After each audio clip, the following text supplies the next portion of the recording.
अस्सलाम वालेकुम की हाल चाल है। उम्मीद है तुसीं ठीक होवोगे, खैरियत ना होगे, खुश ते आबाद होगे। अल्लाह ताला तुहानूं इस तरह हंसदा ते मुस्कुरांदा रखे, आमीन।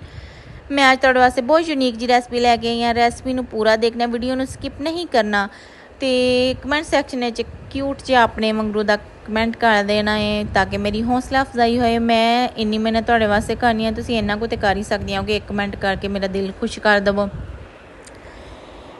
मैं लईए 1.5 किलो दी रान। ਉਹਦੇ ਵਿੱਚ ਮੈਂ ਕੀਤਾ ਸੀ ਵੱਡੇ ਵੱਡੇ ਕੱਟ ਲਾ ਕੇ ਤੇ ਨਮਕ ਲਾ ਲਿਆ ਸੀ। 1 ਚਮਚ ਨਮਕ ਪੂਰੀ ਰਾਨ ਦੇ ਉੱਤੇ ਲਾ ਕੇ 1 ਕਿਲੋ ਘੀ ਦੇ ਵਿੱਚ ਇਹਨੂੰ ਫਰਾਈ ਕਰ ਲਿਆ ਸੀ। ਫਰਾਈ ਇਸ ਤਰ੍ਹਾਂ ਦਾ ਕਰਨਾ ਕਿ ਵੇਖੋ ਦੋਨੋਂ ਪਾਸਿਓਂ ਇਸ ਤਰ੍ਹਾਂ ਦੀ ਬਰਾਊਨ ਹੋ ਜਾਏ।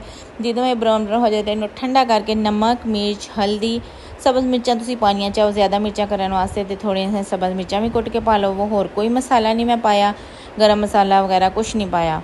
तो फिर मैं एक देगचा वड्डा सारा लिया, वो मैं 1.5 लीटर पानी पा के स्टैंड रखिया। उत्ते मैं रखी एक प्लेट, वो मैं 2 कागज़ फैलाए ने, बटर पेपर इस वास्ते विछाए ने कि ताकि साड़ी जोड़ा गोश्त है वो पतीले दे नाल या प्लेट दे नाल ना चिपक जाए। ठीक है, उन्होंने हुण असीं इहदे उत्ते दोबारा एक कागज़ रख देवांगे। वो इस वास्ते रखांगे कि जो चंगी तरह सेका चढ़े आले दुआले तो फिर साडा गोश्त जिहड़ा सख्त ना हो जाए। कागज़ रखण दे नाल साडा गोश्त जिहड़ा है नरम रहेगा। इहदे उत्ते फिर असीं रख लवांगे दी देगचे दी प्लेट रख के ते असीं मीडियम अग कर लैनी है। बिल्कुल इस तरह की मीडियम जी अग कर लेनी है। तकरीबन असीं 3 घंटा इनू इस तरह ही पकाना है, बिल्कुल हल्की जी मीडियम जी अग दे उत्ते।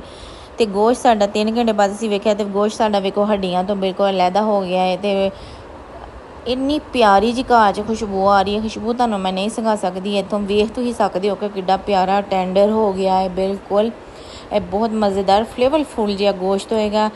इस रेसिपी नूं घर च आजमाओ, अपने घर वालियां नूं खवाओ। वीकेंड ते तुसीं बना सकदी हो, कोई स्पैशल गैस्ट आ जाए तुसीं बना सकदी हो चपाती नाल, या वेखो पानी बिल्कुल ख़त्म हो गया है, थोड़ा जिहा रह गया विच, या कोई गैस्ट आए तुसीं बना सकदी हो, या चावलां दे नाल भी तुसीं खा सकदी हो। बहुत मज़ेदार रेसिपी है। उम्मीद है तुहानूं मेरी रेसिपी वेख के भी पसंद आई होगी, जो पकाओगी या खा के भी तुहानूं पसंद आएगी। तो रेसिपी पसंद आए तो कमेंट सैक्शन में कमेंट करो, चैनल नूं सबसक्राइब करो। अपना ते अपने घर वालियां दा ख्याल रखो, दुआवां याद रखो। सानूं भी अल्लाह हाफिज़।